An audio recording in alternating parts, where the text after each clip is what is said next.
Welcome back to Scotting Movies.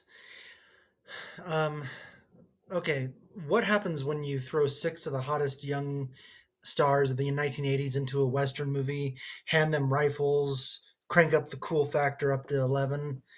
You get the movie called Young Guns, which is the movie we're talking about today, obviously. A movie that's basically the Breakfast Club if they replace detention with gunfights and angst and a whole lot of squinting. It's loud, it's bloody, it's moody, but is it any good? That's what we're going to talk about today. So first of all, let's talk about what it's about. What is Young Guns about? It tells the story of Billy the Kid and his gang, known as the Regulators, during the Lincoln County War in New Mexico. They're a group of misfit young outlaws avenging the murder of their mentor, and what follows is a loose retelling of historical events filtered through the lens of 80s pop culture. We're talking six pack abs under cowboy hats, a rock and roll spirit in the Old West, and enough slow motion gunfights to make John Woo blush. The cast includes Emilio Estevez as Billy the Kid, Kiefer Sutherland as the love struck poet Doc Scurlock, Lou Diamond Phillips, Charlie Sheen, Dermot Mulroney, Casey Simasco, basically a who's who of teen magazine cover boys in cowboy boots. So let's talk about whether this movie works or not. First of all, um, you get movies that have a lot of substance over style. You got a lot of movies that have style over substance. You get the very few movies that have both in spades and neither at all. Luckily, Young Guns has at least one of them. It has style over substance in this case. It's Young Guns is not trying to be Unforgiven here as a really rock hard western. It's a western that's more interested in vibes than historical accuracy or character depth. It's a glamorized outlaw fantasy where every character moves like they're in a Levi's commercial, and every gunshot gets the slow motion hero treatment. I mean, there are countless gunfights in this movie, and you see every single character jump out of a window or do something cool as they're firing and have this slow motion kind of uh, boom gunshot, and then they squint and stare and give the makeup infused cover shot of a teen magazine.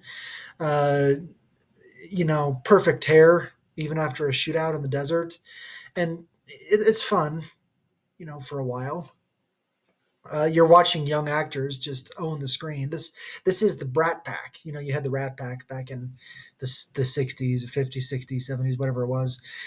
This is the Brat Pack, the new generation of young, cool male actors that are chewing scenery with total confidence. But after a few too many of those posed still shots and things like that, you start to wonder, is there anything underneath all that cool? Uh, we'll get to the characters in a second, but just wanted to say that it's definitely style over any kind of plot development or character development or substance. Let's talk about the gunfights, though. There are a lot of them, and they are very graphic. They're very violent. Blood squibs everywhere, people flying backwards in slow motion. It's gritty, brutal, a little jarring, honestly, especially when you remember who this was for. This was supposed to be marketed to a teenage audience because of its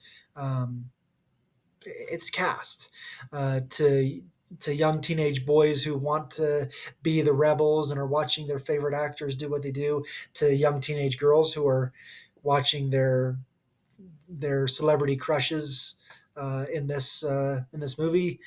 Uh, so you kind of got to wonder, who is this for? Who is this marketed for? Why did you make it rated R if you know who your audience is? That they're teenage boys and girls who can't see the movie unless they're being rebels themselves, sneaking into the theater. Maybe there's a message in there somewhere that if you want to be a rebel like Billy the Kid, sneak in and see our movie.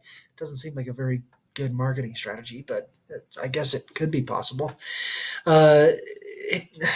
So the violence seems like a misfire for this R rating that is targeted to teenage audience. Worse, the violence doesn't really add anything. It's not thought provoking or shocking in a meaningful way. It's just there, like someone mistook more blood for than steaks, you know. And clearly someone realized this because the sequel came out a few years later, Young Guns 2. It was PG-13. So I and back then in 1988, I don't think PG-13 existed, but it wasn't used very often. It was either PG or R for most of the time, and it's clearly more violent than a PG rating. And so maybe they didn't want to be PG, and so they risked it with an R rating. But it's just a misfire, and that's why they came out a few years later with a PG-13 rating. It's a rare case where the sequel understands its audience a little bit better than the original. I promised we'd talk about the characters, so we're going to break them down a little bit here. Uh, Here's the frustrating part. So there are hints of something deeper here. Emilio Estevez is your lead character. He plays Billy the Kid. But the problem is he's absolute chaos. He plays him as a twitchy, manic killer who laughs his way through murder, which I guess is kind of lines up with the legend. But the problem is that there's nothing behind it all. There's no motivation. There's other than revenge. But revenge gets out of the way quickly after they kill the first guy, and then after that, he just becomes a psychopath. He's just killing people for the fun of it, and so revenge doesn't go beyond his motivation. And we needed to see a little bit more why he is the way that he is, uh, because he's just there. He's just the killer. He's just a psychopathic guy. He's a bad guy who's not supposed to be the bad guy because he's the protagonist in your movie. The other characters have a lot more depth to them, which makes this a big problem because Billy the Kid becomes the least interesting character in his own movie. That's a problem. The other characters, Charlie Sheen plays Dick Brewer. He's kind of the gang's moral compass, the leader of the regulators.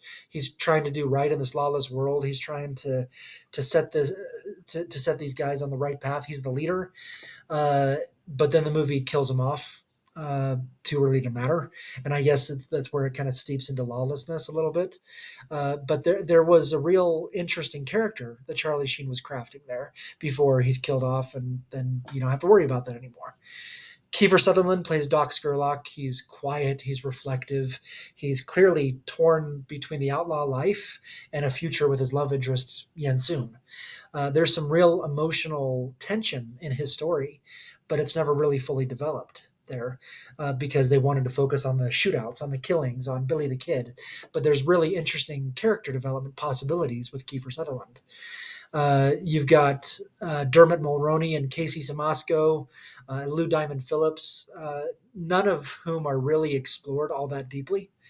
They're just kind of there to look good and to shoot people, but their characters aren't explored with the same level of depth as the other three that I've talked. Well, two, because Emilio Estevez doesn't have any depth either. He's just the bad guy ringleader. Uh, he doesn't he doesn't grow. Speaking about Billy the Kid, he doesn't change. He just shoots people and smirks. By the end, you're not rooting for him anymore. You're just watching him burn everything down and wondering what could have been if they focused on character development a little bit more. To be fair, the movie does look pretty good. The cinematography is slick. Sound is great. The costumes are cool. The whole film feels like an extended music video uh, in the best and sometimes worst way possible. It's stylized, it's dramatic, and when it leans into the myth making, it can really be fun. It's just that you keep waiting for the real story to kick in. It never quite does. It's just vignettes of a music video over and over again, set to the soundtrack of gunfights and screams. So, wrapping everything up with Young Guns, it's a stylish, energetic Western that nails the look and attitude of a young Hollywood ensemble cast, but it fumbles when it comes to character development and emotional storytelling. It's got flash, it's got blood, it's got Emilio Estevez doing his best psychopath impression, but it never gives you a reason to care once the smoke clears. So, as far as a grade goes, I'm giving Young Guns um, a very average C. because it looks good. You've got good, talented filmmakers behind the camera here. You've got obviously talented cast who went on, most of whom to do really big things later in their careers, and they started here. And there's some good there's some good moments, but again, it fumbles a lot of the development that it should have had to make us care about things. Um, so, what do you think? Have you seen Young Guns? Is it a forgotten classic or just a really expensive Calvin Klein ad with revolvers?